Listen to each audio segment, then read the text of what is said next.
और सत्ता में अब बात कूटनीति का खाखा सीखने वाले भारत आए पाकिस्तान के नौसिखिए विदेश मंत्री बिलावल भुट्टो की, जिन्हें आज हिंदुस्तान के विदेश मंत्री एस जयशंकर ने कायदे से धोकर मारा।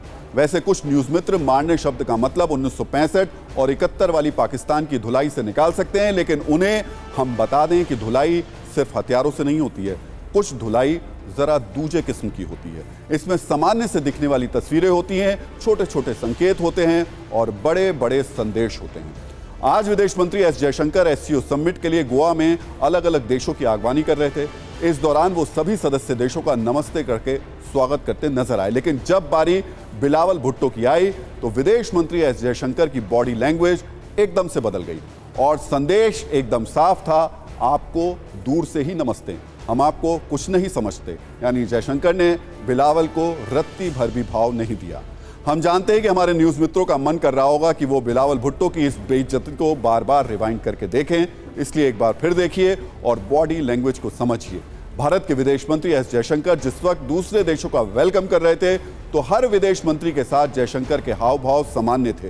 वो फोटो सेशन के दौरान भी एक दूसरे से कुछ कहते और सुनते दिखाई दे रहे थे, लेकिन जब बारी बिलावल की आई तो तेवर अचानक से सख्त हो गए, लचीलापन गायब हो गया। वैसे अगर आप सोच रहे हैं कि वेलकम स्टेज पर बिलावल की बेइज्जती के बाद ये चैप्टर क्लोज हो गया तो आप गलत हैं। इसके 10 मिनट बाद जब एससीओ की मीटिंग शुरू हुई तो विदेश मंत्री जयशंकर ने बिना नाम लिए आतंकवाद पर पाकिस्तान को घेरा।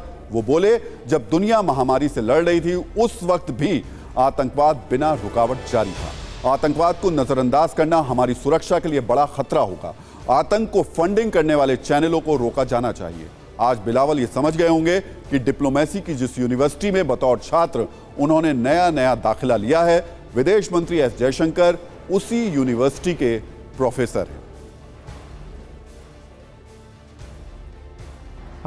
Mr. Bhutto Zardari was treated accordingly. As a promoter, justifier, and I'm sorry to say spokesperson of a terrorism industry, which is the mainstay of Pakistan, his positions were called out and they were countered, including at the SCO meeting itself. आपने एक प्रचलित मुहावरा जरूर सुना होगा, नानी याद आना। वैसे तो इस मुहावरे का इस खबर से कोई सीधा संबंध नहीं है, लेकिन भारत में इस वक्त बिलावल भुट्टो जिस सच का सामना कर रहे हैं उसे देखकर उन्हें अपने नाना की याद जरूर आ गई होगी, जिनका नाम था जुल्फिकार अली भुट्टो, जो पाकिस्तान के पूर्व राष्ट्रपति और पूर्व प्रधानमंत्री रहे। और उन्होंने कहा था कि हम भारत से 1000 साल तक जंग लड़ेंगे। बिलावल भुट्टो खुद भी अपने नाना की तरह पाकिस्तान में बैठकर बड़ी बड़ी डींगे मारते हैं। बिलावल जब भी पाकिस्तान की आवाम के सामने आते हैं तो कश्मीर का नाम लेना बिल्कुल भी नहीं भूलते हैं, क्योंकि जनता को भारत का डर दिखाकर अपनी छवि को चमकाना पाकिस्तान के नेताओं की फितरत रही है। और यह विरासत उन्हें अपने नाना जुल्फिकार अली भुट्टो और अपनी मां बेनजीर भुट्टो से मिली है। इसी को बिलावल भी फॉलो करते हैं। इसलिए भारत की जमीन पर आने के बाद बिलावल भुट्टो के कई डायलॉग भी अब ट्रेंड कर रहे हैं, जैसे मैं मोदी और बीजेपी से नहीं डरता, कश्मीर का एक एक इंच वापस लूंगा, भारत में मुस्लिमों के साथ भेदभाव हो रहा है, कश्मीरियों पर जुल्म ढाए जा रहे हैं। हम आपको पाकिस्तान के नौसिखिए विदेश मंत्री बिलावल भुट्टो की ऐसे ही बयानों पर आधारित 78 सेकंड की एक छोटी सी रील दिखा देते हैं।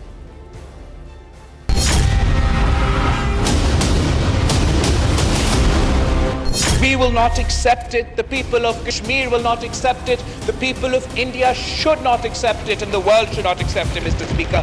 Modi is playing with fire. हमें 1000 साल जंग लड़ना पड़े तो हम 1000 साल जंग लड़े पड़ेंगे अपने कश्मीरी बहन भाइयों के लिए।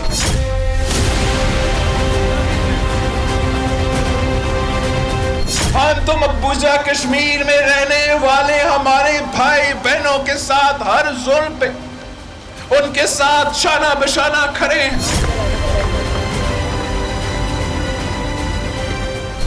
हम कश्मीरी अवाम के डिक्टेशन को मानेंगे, किसी और का डिक्टेशन को नहीं मानेंगे। हम तो दिल्ली का डिक्टेशन बिल्कुल ही नहीं मानते हैं और बड़े इज्जत के साथ हम इस्लामाबाद की डिक्टेशन भी नहीं मानते हैं।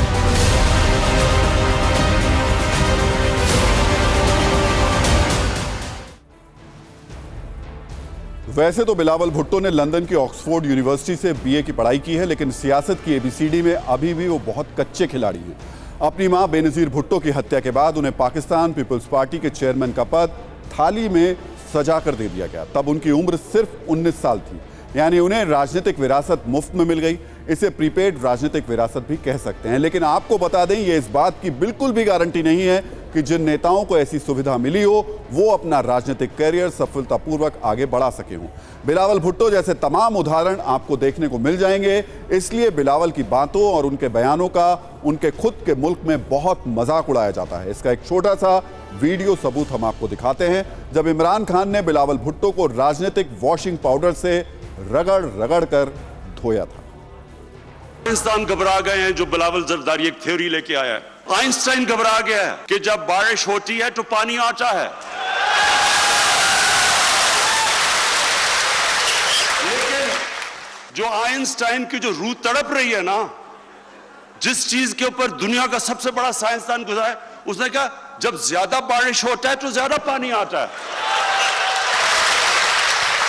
वो भी स्टेज पे खड़ा है, लिबरल, अपने आप को लिबरल कहता है। अंग्रेजी में लिबरल, वो लिबरल नहीं है, वो लिबरली करप्ट है।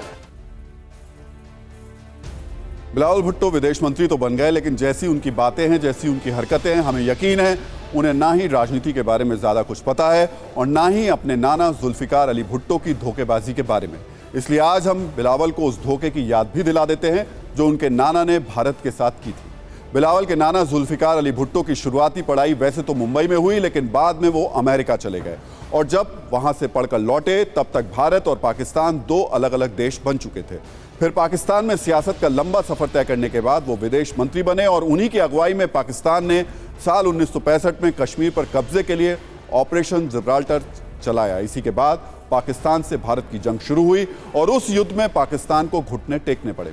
आज हम बिलावल को 15 दिसंबर 1971 की वो तारीख भी याद दिला देते हैं जब बतौर विदेश मंत्री जुल्फिकार अली भुट्टो के कहने पर संयुक्त राष्ट्र महासभा का सेशन बुलाया गया।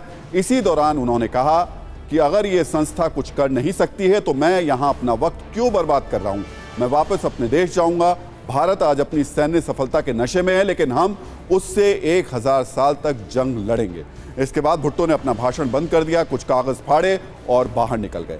आज हम बिलावल भुट्टो को 1974 का वो साल भी याद दिलाना चाहते हैं जब भारत ने अपना पहला परमाणु परीक्षण किया था।